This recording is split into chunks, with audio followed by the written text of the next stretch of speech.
The Branch Davidians may be one of the longest-running cults on our list, established in the early 1930s. After decades of shift in power, the Davidians would find themselves bunkered down in their commune in Waco, Texas. That was before Chip and Joanna Gaines got there. FBI and ATF agents charged their grounds, firing assault rifles, hoisting ladders onto the roof, throwing tear gas grenades, and crushing their cars with tanks. On this episode, we'll find out what led up to this all-out war in the middle of nowhere, Texas. I'm J.R. Storielli, and this is Last from the Past.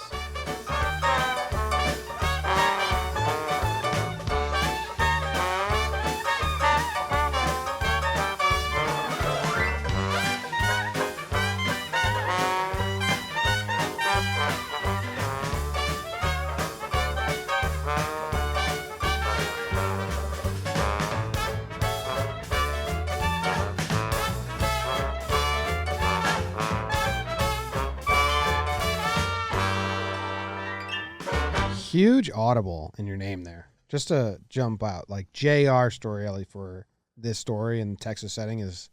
Had to. It was a really good call by you. I know. Good job. Everyone's proud of you. Dr. Stephen Brule. I know. Do you know about the Branch Davidians? Welcome to Laughs from the Past. My name's Jimmy. This is Jake. Here. This is season 7. Present. Episode 5. We're doing cults. Every story starts out funny, ends sad. Sad. And, you know, that's kind of the way cults go. You laugh at them until they become real, and then you get very sad. It's kind of a good pattern for cults. And, yeah, I think we all know a little bit. I know a lot about the Branch Davidians. I mean, Waco, Texas, it has this Branch Davidian stigma to it a little bit with this giant FBI shootout and everything, and then in recent years they had another giant just like motorcycle shootout there or something. Oh yeah, I remember that. That was crazy. Yeah, and so that was kind of like two of Waco's defining things. So that's why I threw Chip and Joanna Gaines down there. They're doing some great stuff in Waco, Texas. And I met a lot of Baylor people while I was living in Dallas, usually good folks. So yeah, I mean, shout out to Waco a little bit. Chip and Joanna Gaines are from a reality TV show Fixer Upper. Yeah. They're the best. You watch that? They're the best There's on Jess television. like that? They're the best on television. I like that. Okay. Fixer Upper, huh? It doesn't get better than Chip and Joanna Gaines. Why? They're so genuine, and it's good, wholesome content. It's as wholesome as it gets. She is pretty. So is Chip. Yeah.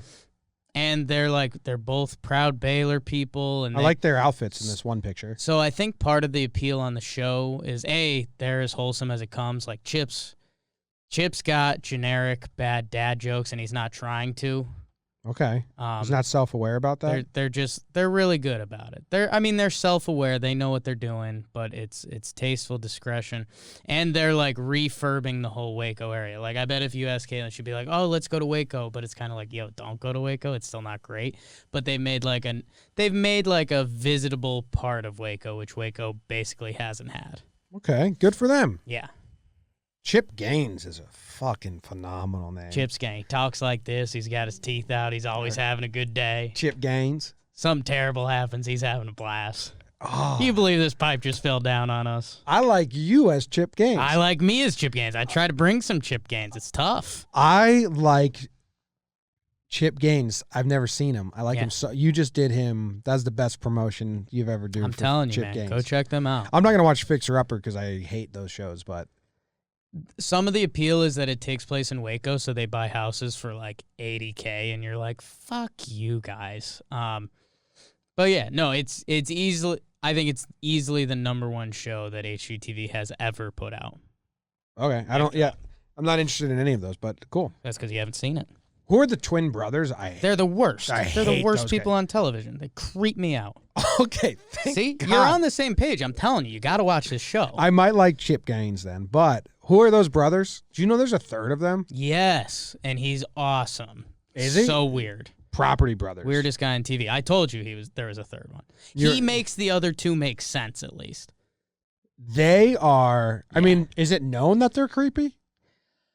Like, kind of. I mean, they're huge cornballs. I think everyone knows that, but I think some people do like them. Do you think my mom would admit they're creepy? I think we're living in fear of this cult right now. Interesting. I think you send the text and we find out, and then that might be a nice interjection later. Yes, your mom finds them creepy. I think she watches them a ton. So when you find out they have a third brother and the third brother's the weird one, it kind of makes the other two okay. You know what? My mom also knows a ton about Waco, this cult. Okay. Do you remember this She was cult when in you it. were a kid? No. Okay, so my older sister Courtney, when she was little, she would always like just drop like, "Oh, you're gonna go," like if she had to wear a long Easter dress, Sure. she would drop like, "I look like one of those polygamists," Mm. and that was Waco because it was kind of the nation's first invitation into this like world. Like Gotcha. at least the Northeast where we lived, it was like, wait, what? What are they doing? Multiple wives and they all wear the same dress? Sure. So I remember growing up in New Jersey and hearing that all the time, and that was about Waco, Texas. I remember when this happened. Right. It was crazy. BBD, do you have the Bluetooth in? Yep. See if my mom answers. Oh, no. Come on, she's going to have good insight here Not on good. both. It's good. She loves Waco. We can edit it out. I think it would have been great At the later on end? because we're going to need it. We can edit to the end. Your call has been forwarded. Wow. Maybe if your mom answered your calls, but She got a brand new son or yeah, grandson. sure she's busy. Yeah, okay. Anyway, Property Brothers are creepy. I'm glad that you agree with me there because now I think your Chip Gaines love is more founded. Oh, yeah. No, Okay. they're easily the best and close to the only good show on HGTV. I haven't read the writing we have here that producer Luke wrote for us, but I'm fairly well versed in this story. And Why is that? okay, there's this time period, right, where I think it's the 80s, where the FBI and the ATF were so scared of the far right and like the white power movement Sure. that they just fucked up everything. The shootout at Ruby Ridge, and then Waco, and then there's one other that they just handled it terribly, and it led to the Oklahoma City bombing. Like all this stuff and just distrust of government and all that. Sure. And it was founded like they should, like the ATF was being the bad guy. We'll get into it, I'm sure. Right. So I'm fascinated with all those stories, like Ruby Ridge, Okay. Waco. So I've watched. I thought you were going to say you remembered this from being 3 or 4 years old, which I was going to be like, hey, No, I've watched a lot of documentaries and read a lot. that makes a lot more on sense. this. Gotcha. I do remember my sister always saying polygamous stuff, and that was from Right. when she saw it as like a 6-year-old or 7-year-old. Sure. And she would always say that shit. Anyway. All right. Origin. In 1929, Victor, I don't know how you say that, Hutov, a Bulgarian immigrant and a Seventh-day Adventist Sabbath school teacher in a local church in Southern California, claimed that he had a new message for the entire church. He presented his views in a book, The Shepherd's Rod. That made me think of his penis right away. Has rod changed I can its... see what you're saying. Yeah. So, okay. At that time, I don't think he was No. referencing it, but Yeah. The 144,000, a call for reformation. The Adventist leadership rejected Houghton's views as contrary. Did I say that right? Really having a blank. contrary. Contrary to the Adventist basic teachings and local church congregations, they disfellowshipped him and his followers. In 1934, Houghton established his headquarters in the west of Waco, Texas, and his group became known as the Davidians. In 1942, he renamed the group the General Association of Davidian Seventh-day Adventists. Davidian indicating the belief in the restoration of the Davidic kingdom of Israel. Following Houghton's death in 1955, the segment of the group loyal to Houghton continued as the Davidian Seventh-day Adventists. Bad name. Yeah. Bad name. A lot of trying words for you right now. Yeah, They're really putting you through a Yeah, ringer. this is a shitty paragraph. It was led by his wife, Florence. Okay. It's a nice name. Florence is a nice name. This is a nice Flowers, you know. I think that like transcends decades. Florence? Like I think if you meet an old lady or like a medium-aged lady or a baby named Florence, like clear across the board. Think so? I don't know about medium-aged. No?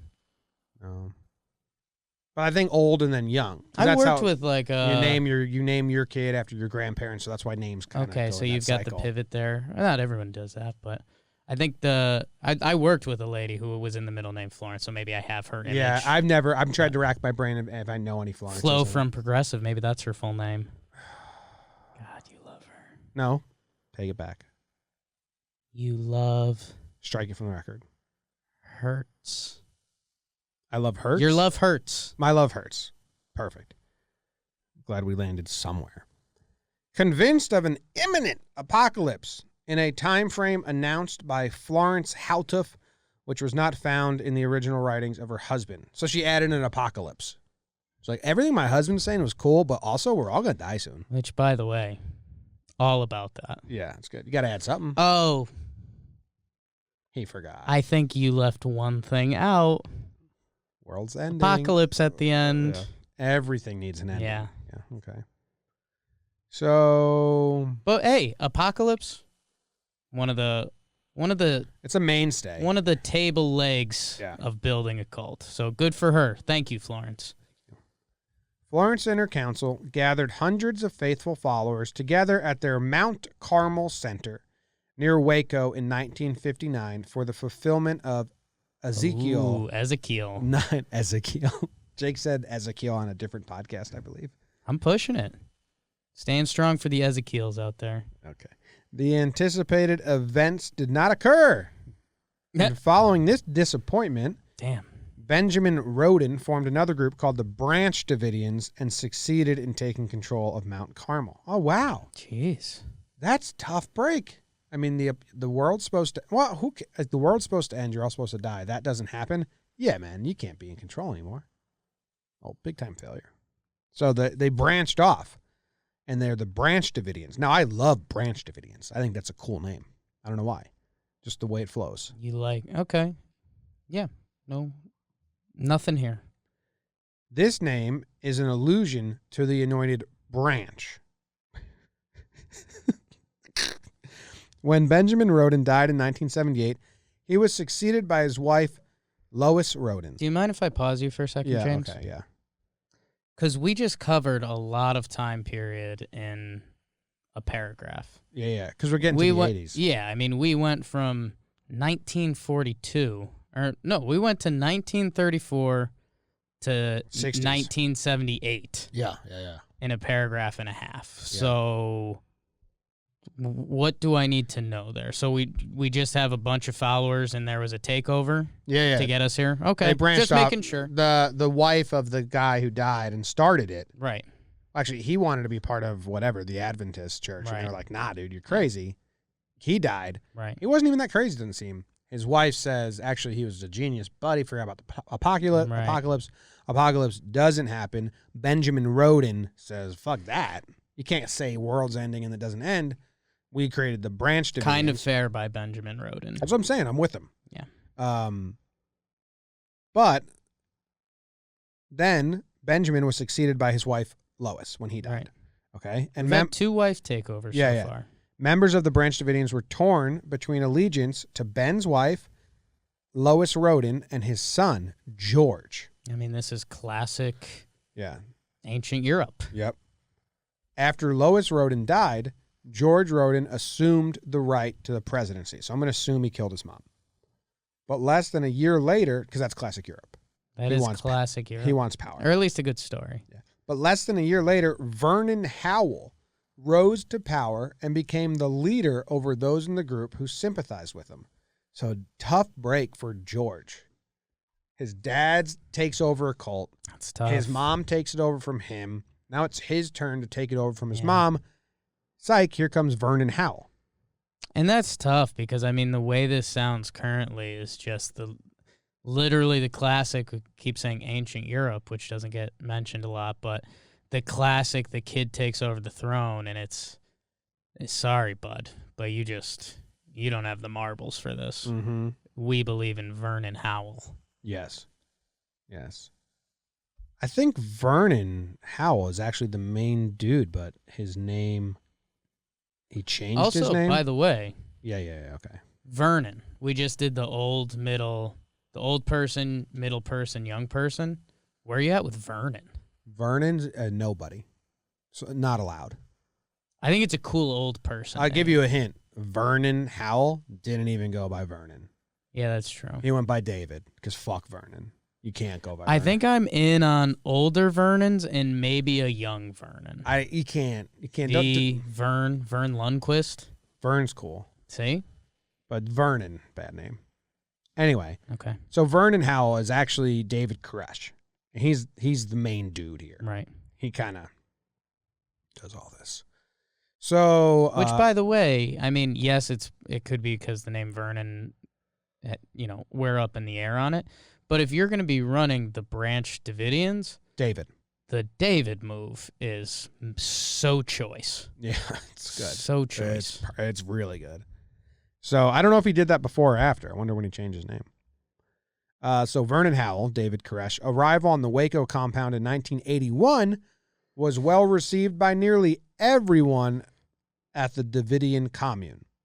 Howell had an affair with the then prophetess. Sex, second leg of the chair. Of the brand. Oh, dude, he was one of those, he fucks everyone, no one's allowed to fuck anyone else. Yep. My man. Say that in a joking way. Creep. if you're listening along at home. No, that's said satirically. I don't know. Yeah. So he has sex with Lois Rodin. Wait, hold on. Oh, I get it. So Benjamin Rodin died in 1978. right. His wife Lois took over in 78. Yep. David Koresh, Vernon Howell, arrives in 81, immediately bangs her. Yeah. So then Power when play. she dies, who's going to ascend? The son George or the dude who just banged her and changed his name to David and it's the Yeah. Davidians? So great move by him. He really, he knew what he was doing. Wow. He was in his late 20s. She was in her late 60s. So he was. It was a power bang. Yeah. There was no love there. Howell wanted a child and said the child would be the chosen one. So, He knew what he was doing. damn. Yeah. When she died, her son George inherited the positions of prophet. How do you inherit prophet? Now I'm the prophet. That's not how prophecy works.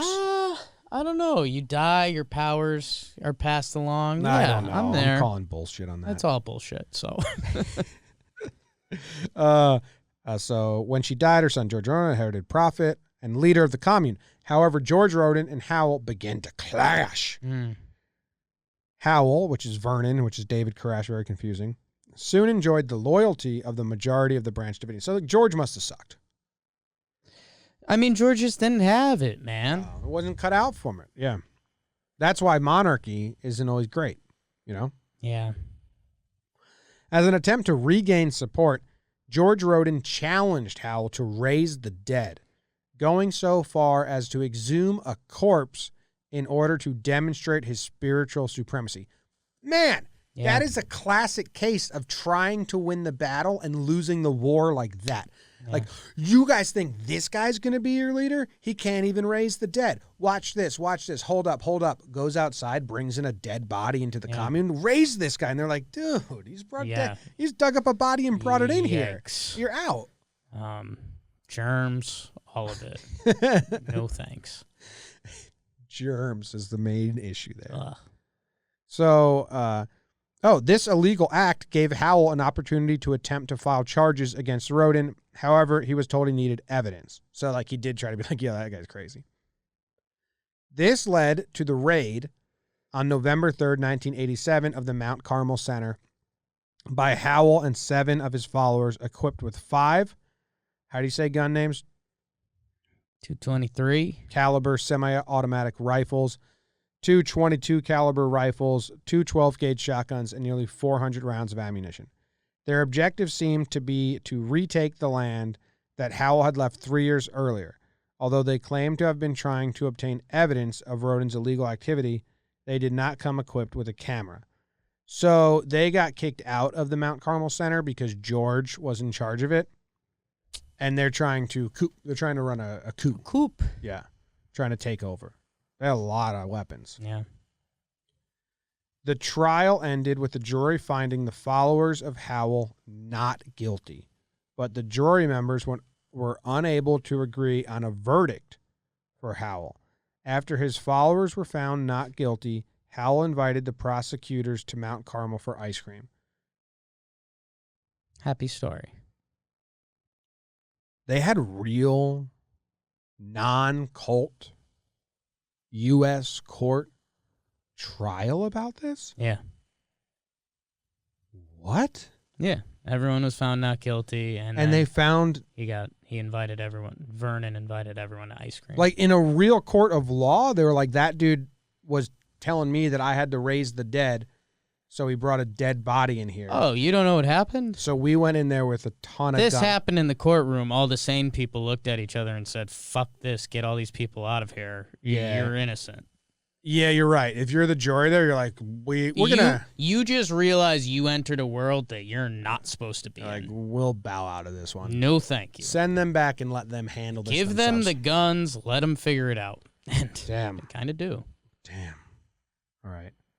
Now it says David Koresh on here on these notes. Right. I've been acting like that's Vernon Howell. I think it is. I hope so. According to Wikipedia, it is Okay.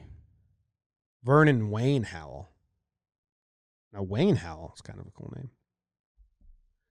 While waiting for the trial, Roden was put in jail under contempt of court charges because of his use of foul language. Oh my God. What dumb. Yeah. A lot of dumb. He threatened the Texas court with sexually transmitted diseases if the court ruled in Howell's favor. Alongside these charges, Roden was jailed for 6 months for legal motions he filed with explicit language. This dude dug up a dead body and brought it into his cult. Yeah. And they're like, yo, did you just say fucking court? 6 months jail. Yeah. I guess they were looking for any reason to get him out of there. Away. So Roden faced 90 days in jail for living on the property after being ordered to neither live on the property nor call himself the leader of the religious group in 1979. The U.S. law, I'm shocked. I can't get over this. Yeah. The next day, Perry Jones and a number of Howell's other followers moved from their headquarters in Palestine, Texas, to Mount Carmel. They take over. They used the U.S. government to coup. Best way to do it. In mid-1989, I was alive, Jake wasn't. Yeah. Roden used an axe to kill a Davidian named Wayman Dale Adair, who visited him to discuss Adair's vision of becoming God's chosen Messiah. Holy shit, dude. George Roden is brutal. Hey, I hate to tell you this, but I think I'm God's chosen Messiah. How do you tell that? Axe. How do you tell You're that? dead. How do you tell that to the guy who thinks he's the prophet? I think you're playing.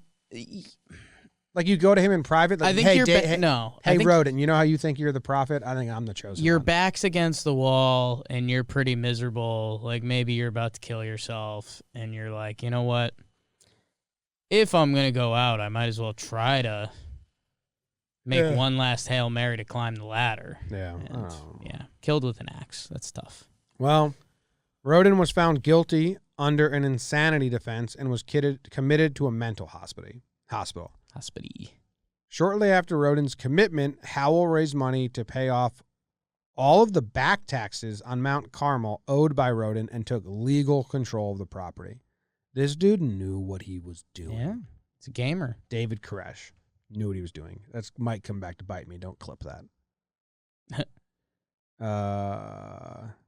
After these legal proceedings, it is noted in a 90-minute interview by the Davidians' attorney, Douglas Martin, that the religious group had been back and forth to court since 1955.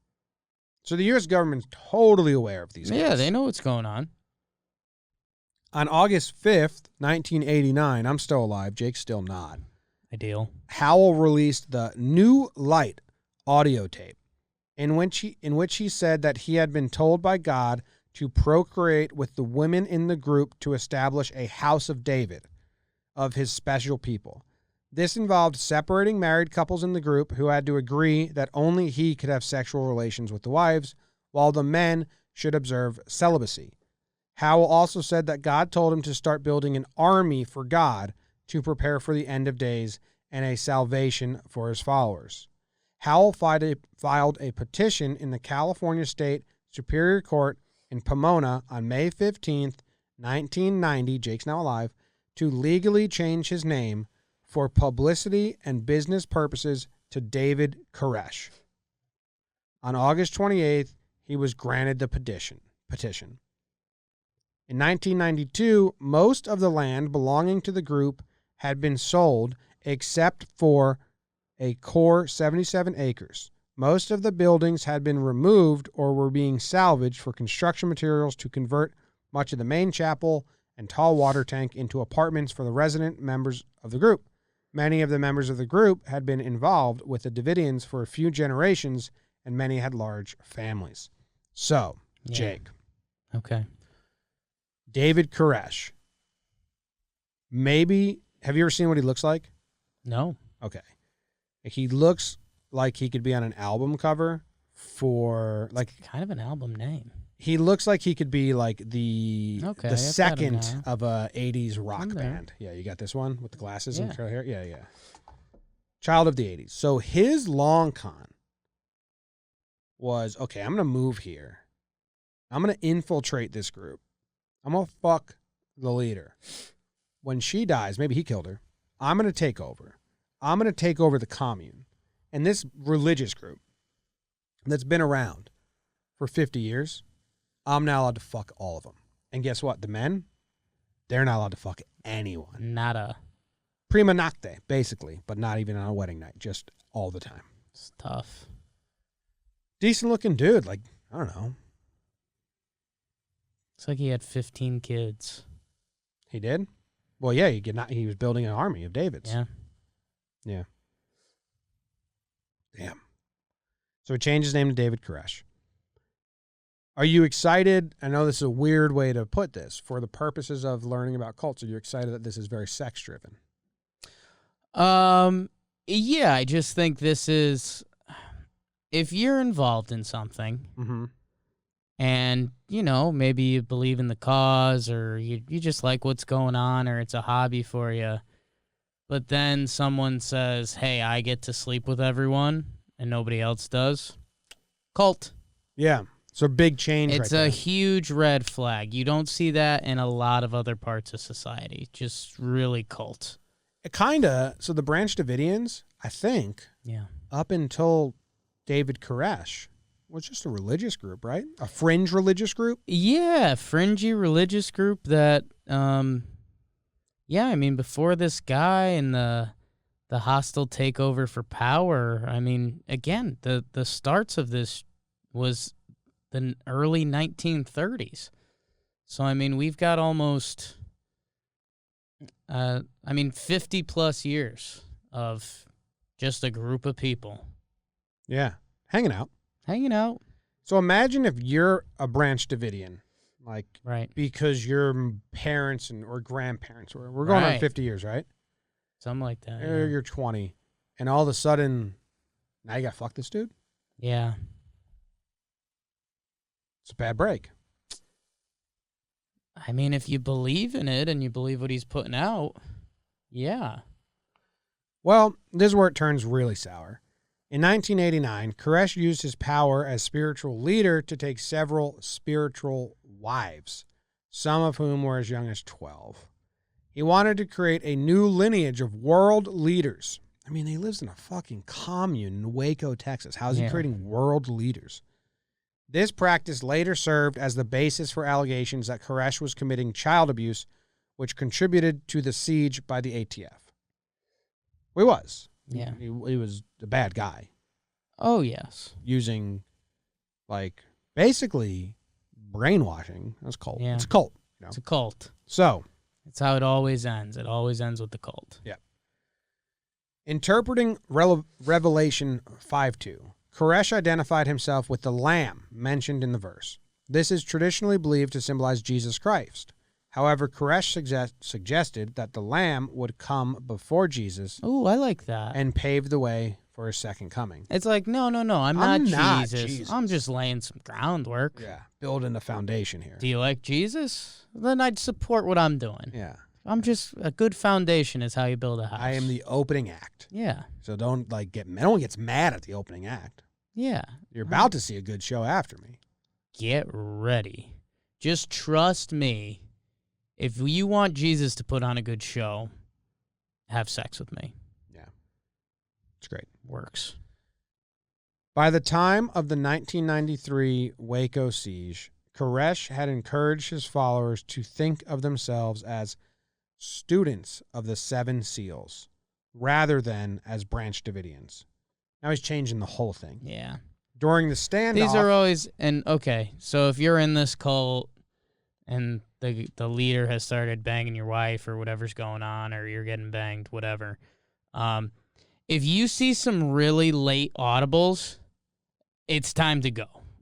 If they start changing the name a lot, or you're seeing things, you're near the end. If once they say all the men can't sleep and all the women, that's like the start of the end. But well, check yeah, this out. but even if you're still roped in, you're like, yeah, tag out my wife, whatever. I was tired of that Yeah, that works out. I'm cool.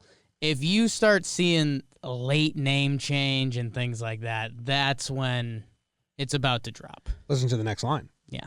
During the standoff, one of his followers publicly announced that he wanted them to thereafter be identified by the name the Koreshians. That's what I'm saying. We got two quick students of the Seven Seals to Koreshians. I mean, we're making a lot of hot audibles that is a cue that the end is coming.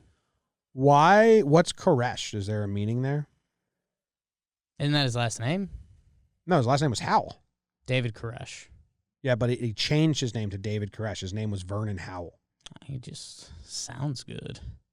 It has to have a meaning, right? Name change. There's a whole section on Wikipedia. Koresh is the biblical name of Cyrus the Great, a Persian king who is named a Messiah for freeing Jews. Sure. Okay. Adds up. All right. The lead up to the siege. On February 27th, 1993, the Waco Tribune Herald began publishing The Sinful Messiah, a series of articles by Mark England and Darlene McCormick, who reported allegations that Koresh had physically abused children in the compound and had committed statutory rape by taking multiple underage brides. Koresh was also said to advocate polygamy for himself and declared himself married to several female residents of the small community. The paper claimed that Koresh had announced he was entitled to at least 140 wives and that he was entitled to claim any of the women in the group as his, that he had fathered at least a dozen children, and that some of these mothers became brides as young as 12 or 13 years old. So the local newspaper starts like, hey, you guys have seen this bad guy? You guys know what's going on in your backyard? You ever drive past that place called Mount Carmel? Yeah. Well, you're not going to like Here's what's going on. Yeah. In addition to allegations of sexual abuse and misconduct, Koresh and his followers were suspected of stockpiling illegal weapons. The U.S. government already knows about all the siege shit. They said it was cool, basically. We're good. In 1992, Chief Deputy Daniel Wayenberg of the McLennan County Sheriff's Department called the Bureau of Alcohol, Tobacco, and Firearms. One group. It's funny, that's all one group. Yeah. It's funny that alcohol's still in there. ATF, if you didn't know. To notify them that his office had been contacted by a local UPS representative concerned about a report by a local driver. The UPS driver said a package had broken open on delivery to Branch Davidian residents, revealing firearms, inert grenade casings, and black powder. On June 9th, Good job by that UPS driver. Yeah. That is a good job. They did the job the courtroom didn't want to do and was like, I think I need to address this. If you see something, say something. Say something. Where was I? On June 9th, the ATF opened a formal investigation, and a week later it was classified as sensitive, thereby calling for a high degree of oversight in both Houston and headquarters. Oversight from Houston headquarters. The documentary, Inside Waco, claims that the investigation started when in 1992 the ATF became concerned over reports of automatic gunfire coming from the Carmel compound. On July 30th, ATF agents David Aguilera and Skinner, no first name for Skinner? Can't. Just ATF agent Skinner. Yeah. That's badass. What is this, a comic book? So I think that's X-Files. Well, they visited the Branch Davidians' gun dealer, Henry McMahon, who tried to get them to talk with Koresh on the phone. Koresh offered to let ATF inspect the Branch Davidians' weapons and paperwork and asked to speak with Aguilera, but Aguilera declined. So he was like, all right, they're all legal. We got a lot of guns, but they're legal. Come check them out. And then the FBI agent said, never mind, we don't want to come there. Maybe they thought it was an ambush? I don't know why whatever. Sheriff Harwell told reporters regarding law enforcement talking with Koresh, just go out and talk to them. What's wrong with notifying them? The ATF began surveillance from a house across the road from the compound several months before the siege. Their cover was noticeably poor. The college students were in their 30s and had new cars, were not registered at the local schools, and did not keep a schedule that would fit any legitimate employment or classes. So just a bad job by the undercovers there. Yeah. The investigation included sending an undercover agent, Robert Rodriguez, whose identity Koresh learned, though he chose not to reveal that fact until the day of the raid. That is some sneaky shit for Koresh. He knew he had a rat or whatever in the commune. Yeah. And didn't reveal that he knew till the day of the raid. Damn. The ATF obtained being an undercover agent doesn't get looked at enough. You're right. Crazy. Yeah. There's people that are doing that right now. Right now.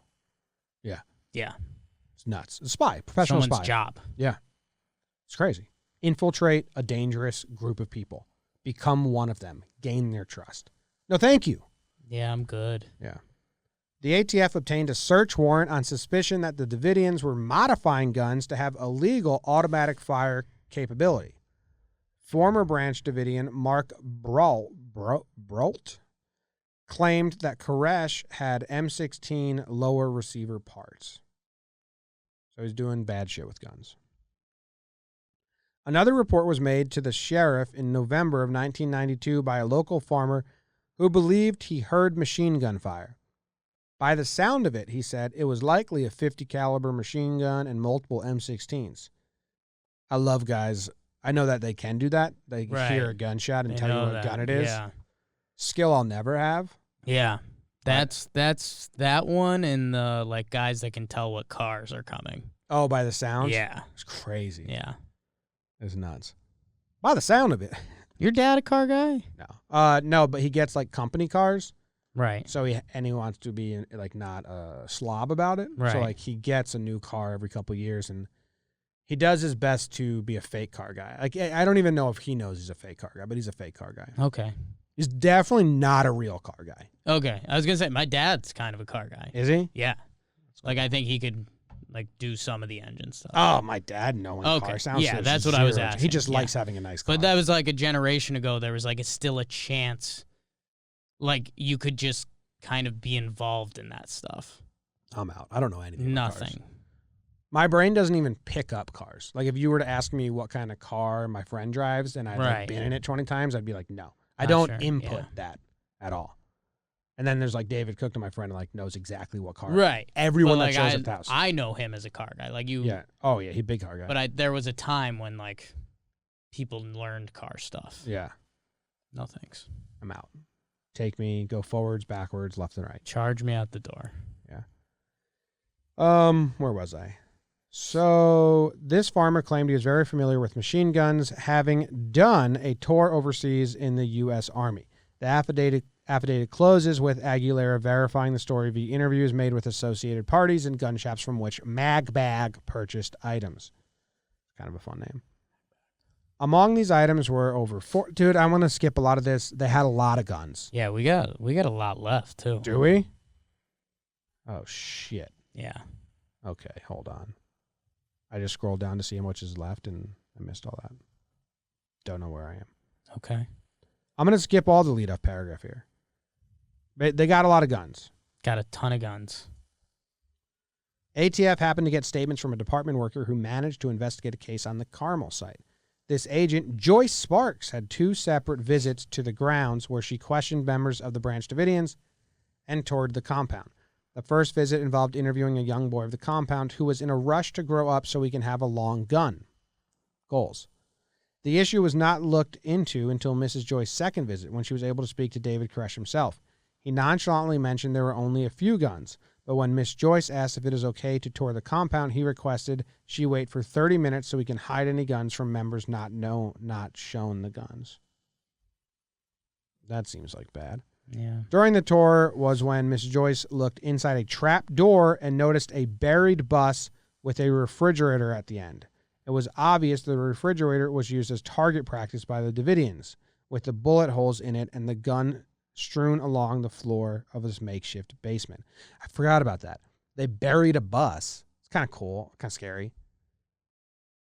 There's a story about in Livermore, California, back in like the day, someone hijacked a bus full of kids, drove it to a quarry, and buried it. Everyone survived in the end. Like, buried bus is weird. Makeshift basement. That was their shooting range, I guess. Yeah. That's where they're hearing the gunshots from. Makes sense. So using the affidavit filed that alleged that the Davidians had violated federal law, the ATF obtained a search and arrest warrants for Koresh and specific followers on weapons charges, citing the many firearms they had accumulated. The search warrant commanded a search on or before February 28, 1993, in the daytime between 6 a.m. and 10 p.m. ATF made a claim that Koresh was possibly operating a meth lab to establish a drug nexus and attain military assets under the war on drugs. We're fine with them searching this place. They got a ton of weapons. The dude's doing child sex stuff. Yeah. Get in there. It's a cult. The ATF attempted to execute their search warrant on Sunday. The local sheriff in audio tapes broadcast after the incident said he was not apprised of the raid. Despite being informed that the Branch Davidians knew a raid was coming, the ATF commander ordered that it go ahead, even though their plan depended on reaching the compound without the Branch Davidians being armed and prepared. While not standard procedure, ATF agents had their blood type written on their arms or neck after leaving the staging area and before the raid, because it was recommended by the military to facilitate speedy blood transfusions in the case of injury. So basically, the ATF is going there. Their cover's blown. They're supposed to be surprised. They know their cover's blown. They know this place is armed to the teeth. They're putting their blood type on their person. So the ATF is going to war. Yeah, they're going to battle. Their goal isn't to search and seize or anything. And there are a lot of weapons. There's tons of children there. Yeah. And they know that. Any advantage of surprise was lost when the local reporter who had been tipped off about the raid asked for directions from a U.S. Postal Service mail carrier who was coincidentally Koresh's brother-in-law. Koresh then told undercover ATF agent Robert Rodriguez that they knew a raid was imminent. Rodriguez had infiltrated the Branch Davidians and was astonished to find that his cover had been blown. The agent made an excuse and left the compound. When asked later what the Branch Davidians had been doing when he left the compound, Rodriguez replied, they were praying. Branch Davidian survivors have written that Koresh ordered selected male followers to begin arming and taking up the defensive positions, while the women and children were told to take cover in their rooms. Koresh told them he would try to speak to the agents, and what happened next would depend on the agents' intentions. The ATF arrived at 9:45 a.m. in a convoy of civilian vehicles containing uninformed personnel in SWAT tactical gear. ATF coming to fuck shit up. Koresh knows he has his men in place. All the women and children are hiding. What do you got? I mean, just scary. Not a lot to joke about.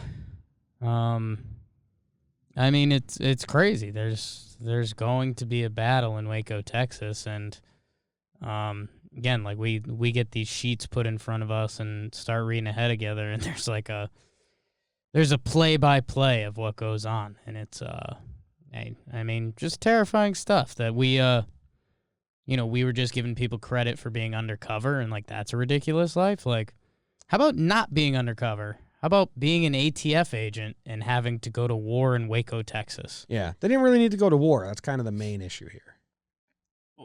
What should they have done? Canceled it, and then done a surprise at a later date. Yeah, I guess that's true. But I guess, I don't know, was there a surprise to be had? I don't know. ATF agents stated that they heard shots coming from within the compound, while Branch Davidian survivors claimed that the first shots came from the ATF agents outside. So it's both who shot first. Right. And both are untrustworthy. He said, she said, yeah. A suggested reason may have been an accidental discharge of a weapon, possibly by an ATF agent, causing the ATF to respond with fire from automatic weapons. That's what they do in the show that was created. Like, someone accidentally shoots at a dog, and then another ATF agent thinks that was them getting shot at, so then they start shooting, and the Branch Davidians are like, what? Who knows? Yeah.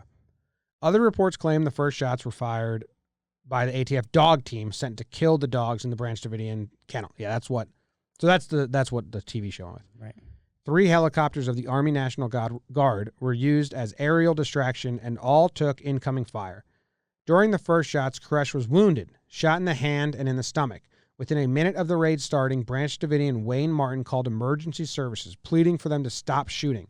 The resident asked for a ceasefire, and audio tapes record him saying, "Here they come again," and "That's them shooting, that's not us." So there is a lot of like inside evidence that they weren't fighting back. Right. It does feel like that when, I mean, the ATF came for war. Once it starts, it's not going to stop. Yeah. And their cover's blown, like you said. And picture, again, putting yourself in that situation. You're going to war. It's going to be a sneak attack. Oh, wait, it's not a sneak attack. We're still going to war. Well, the sneak attack shouldn't have been war. All they were going to do was to seize the guns. But they kind of knew they weren't. But no one deserves to die. Maybe Koresh deserves to go to prison. Like, no one else deserves harm. Yeah, he's running a cult. Yeah. And there's tons of women and children here. The first ATF casualty was an agent who had made it to the west side of the building before he was wounded. Agents quickly took cover and fired at the buildings while the helicopters began their diversion and swept in low over the complex.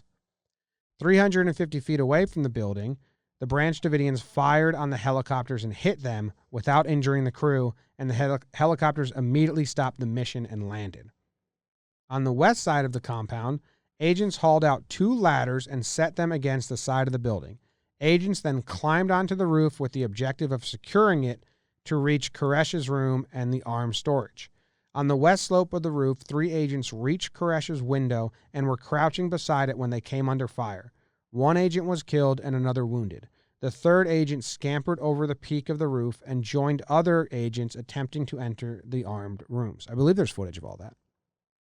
The window was smashed. A flashbang stun grenade was thrown in, and 3 agents entered the arms room.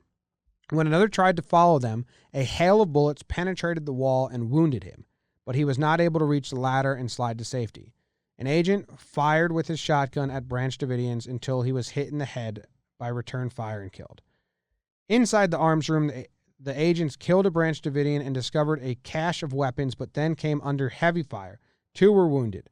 As they escaped, the 3rd agent laid down covering fire, killing a Branch Davidian. As he made his escape, he hit his head on a wooden support beam and fell off the roof, but survived. Ooh. That's different. Jesus.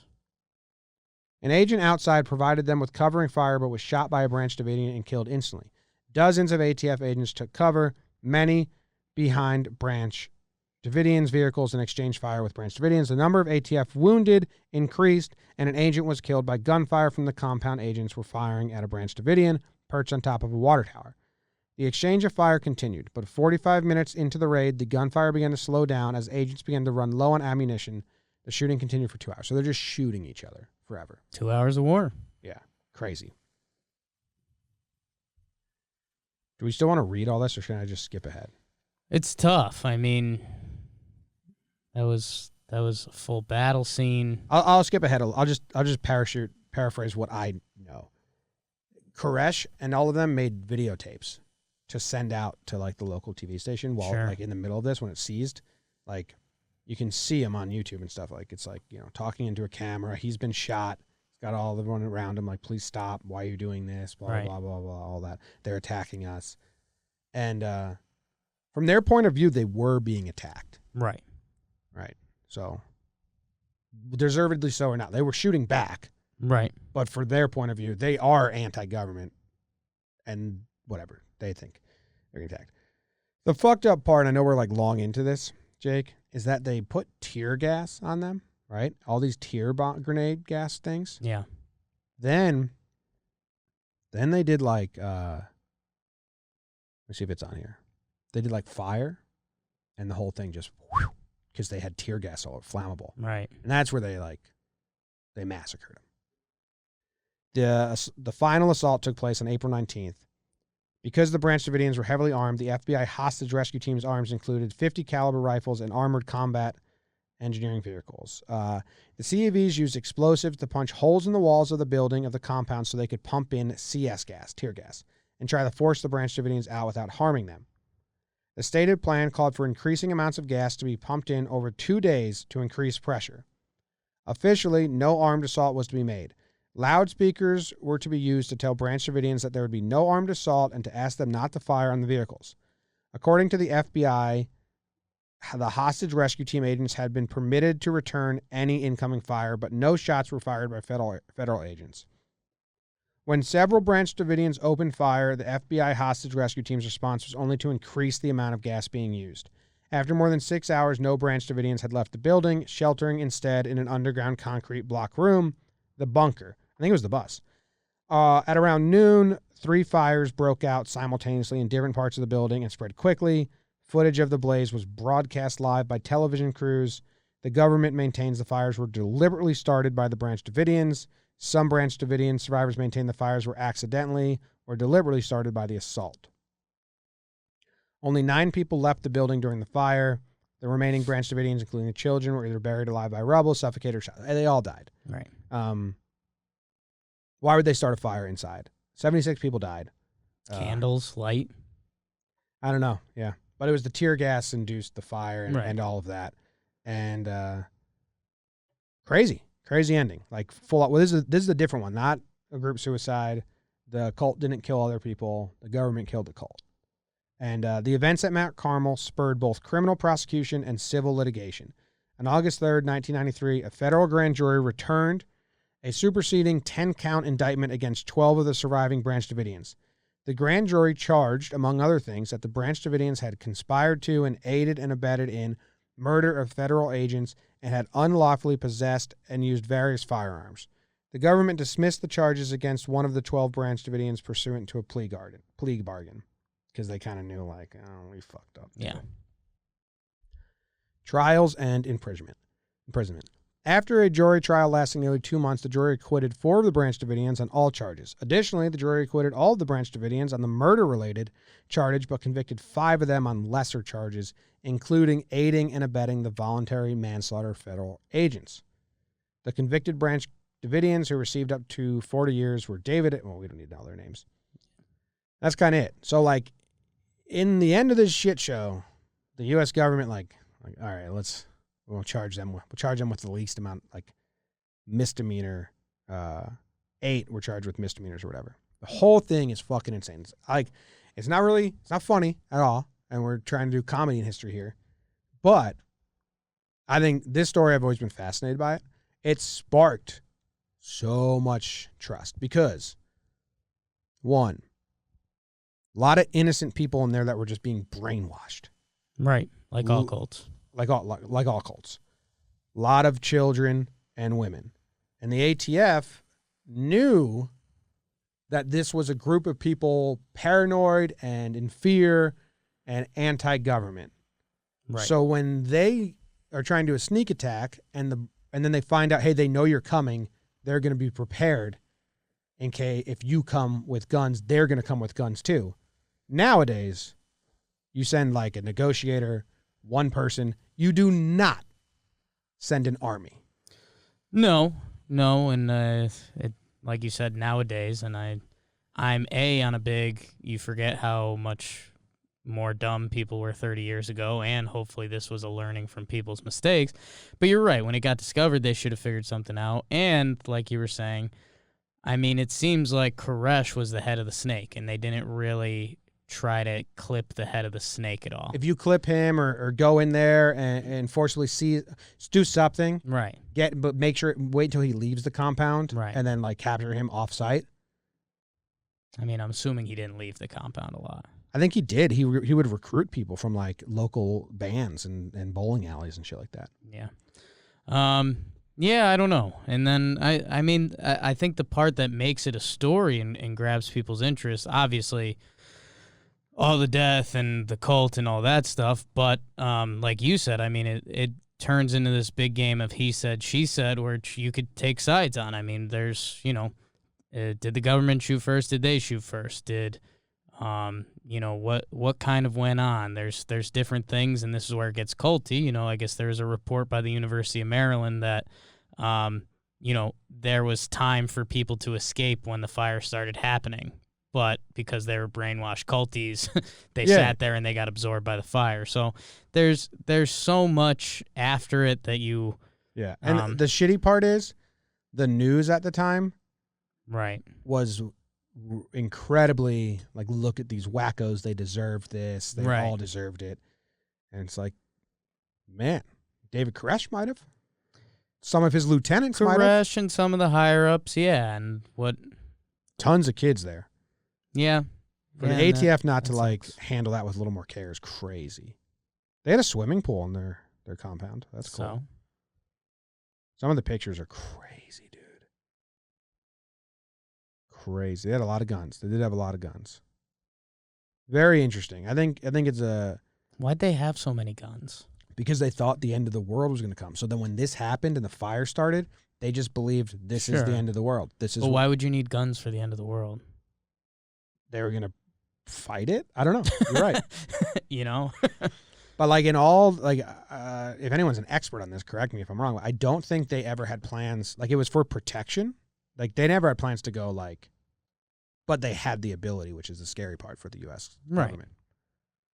You got a group of people with guns that you can't control. Yeah. Don't want to be controlled at all. I didn't know it started in the 50s and Koresh, like, completely fucking changed it. 30s. 30s, yeah. It was around for like 50 years before he came. Longest running cult.